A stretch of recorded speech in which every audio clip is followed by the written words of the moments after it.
खुदा बाप, खुदा बेटे और खुदा पाक रूह के नाम से आमीन। सारी इज़्ज़त, सारा जलाल हमारे खुदावंद यीशु अल मसीह को जाता है, क्योंकि वो खुदावंदों का खुदा है, वो बादशाहों का बादशाह है और वो शहंशाहों का शहंशाह है। आपके सामने ज़बूर 103 उसकी 14वीं आयत से पढ़ना चाहता हूँ। यहाँ इस तरह से लिखा है, क्योंकि वो हमारी शरीर से वाकिफ है। कौन? खुदावंदों का खुदा, बादशाहों का बादशाह, शहंशाहों का शहंशाह। वो हमारी खसलतों से वाकिफ है, वो हमारे तौर तरीकों से वाकिफ है, वो हमारे चाल चलन से वाकिफ है, वो हमारे बोल चाल से वाकिफ है, वो हमारी शरीर से वाकिफ है, वो हमारी आदतों से वाकिफ है और उससे हम अपना आप छुपा नहीं सकते हैं। खुदावंद का कलाम फरमाता है, क्योंकि वो हमारी शरीर से वाकिफ है, उसे याद है कि हम खाक हैं। इंसान की उम्र तो घास की मानत है, वो जंगली फूल की तरह खिलता है कि हवा उस पर चली और वो नहीं, और उसकी जगह उसे फिर ना देखेगी। लेकिन खुदावंद की शफकत उससे डरने वालों पर अज़ल से अब तक, और उसकी सदाकत नस्ल दर नस्ल है, यानी उन पर जो उसके अहद पर कायम रहते हैं और उसके कवानीन पर अमल करना याद रखते हैं। खुदावंद के कलाम पर उसकी बड़ी बरकत हो, आमीन। मेरे अजीजों, सुनने वाली कानों और देखने वाली आंखों, खुदावंद आपको बरकत दे।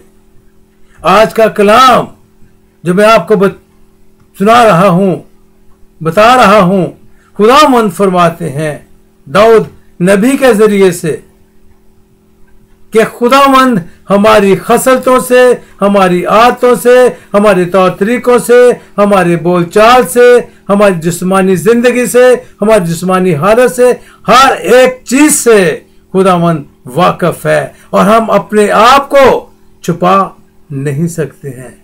हम अपने आप को छुपा नहीं सकते हैं। खुदावंद एक एक बात से वाकिफ है, एक एक तौर तरीके से वाकिफ है, एक एक चाल चलन से वाकिफ है, और वही खुदावंद एक दिन हमसे पूछेगा, आपने मेरे लिए क्या किया? हिंदुओं से भी पूछेगा, मुसलमानों से भी पूछेगा, मसीहों से भी पूछेगा, सिखों से भी पूछेगा, हर मजहब के लोगों से पूछेगा, What have you done for me? आपने मेरे लिए क्या किया है? क्या आपने मेरे हुक्मों पर अमल किया है? मैंने आपको एक सच्ची किताब दी, मैंने बाइबल मुकद्दस दी, मैंने कलाम सुनाने वाले लोग दिए। क्या तुमने उनकी बात को सुना? क्या तुमने कलाम को पढ़ा? क्या तुमने कलाम पर अमल किया? और अगर आपका जवाब नेगेटिव होगा तो मेरे अजीजों, आप उस जहन्नम में जाएंगे जहां आग कभी बुझती नहीं, जहां रोना और दांतों का पीसना होगा, जहां हर वक्त रूह तड़पती और तड़पती ही रहेगी और वहां कोई सुकून नहीं मिलेगा। लेकिन आज खुदावंद फरमाता है, खुदावंद का कलाम वार्निंग दे रहा है, इंसान की उम्र तो घास की मानद है, वो जंगली फूल की तरह खिलता है। एकदम से जंगली फूल जो है नजर आता है और जरा सी हवा चलती तो गायब हो जाता है। यही उम्र, यही हालत इंसान की है। इंसान की उम्र पानी के बुलबुले की तरह है। इंसान की उम्र घास के फूल की मानंद है कि हवा चली और वो गायब। किस बात पे फख्र करते हैं? किस बात पे तकब्बर करते हैं? इस जिंदगी का तो कोई भरोसा नहीं, इस जिंदगी का कोई एतबार नहीं। इसलिए खुदावंद फरमाता है कि तौबा करो, तौबा करो, तौबा करो, अपने बुरे चाल चलन से बाज आओ, अपने झूठ फरेब से बाज आओ, धोखेबाजी से बाज आओ, फरेबकारी से बाज आओ, ज़नाकारी से बाज आओ, हरामकारी से बाज आओ, नशेबाजी से बाज आओ और फाहिशा औरतों के पीछे जाने से बाज आओ। आप अपनी जिंदगी को क्यों दांव पे लगा रहे हैं? आप क्यों जहन्नम में जाना चाहते हैं? वहां रोना और दांतों का पीसना होगा।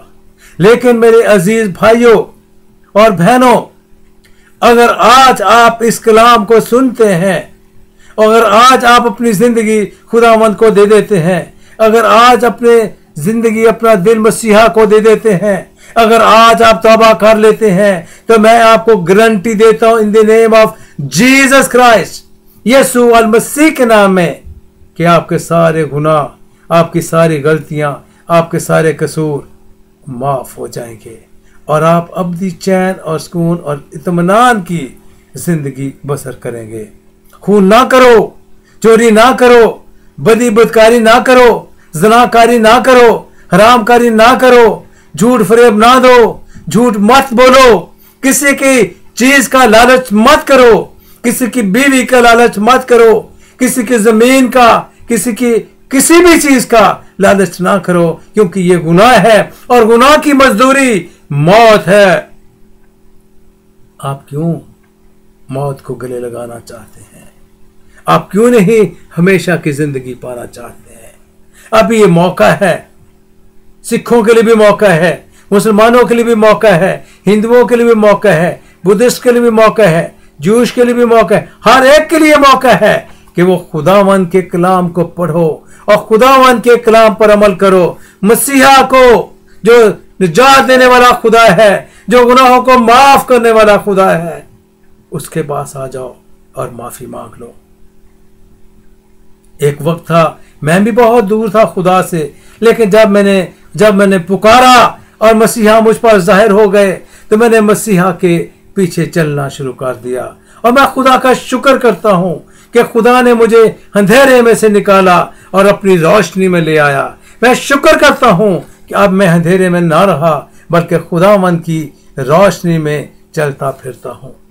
मेरे अजीजों, अभी मौका है कि आप तौबा करें, अभी मौका है कि अपनी बुरी आदतों से बाज आ जाओ, अभी मौका है कि अपने बुरे चाल चलन से बाज आ जाओ, अभी मौका है कि आप तौबा करो, तौबा करो, तौबा करो, क्योंकि एक दिन आपको खुदावंद के सामने हाजिर होना पड़ेगा।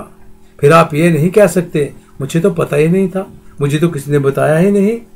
लेकिन ये कलाम जो आज मैं सुना रहा हूं, यही कलाम कल को जब आप इस दुनिया को छोड़ के चले जाएंगे तो ये कलाम गवाह होगा।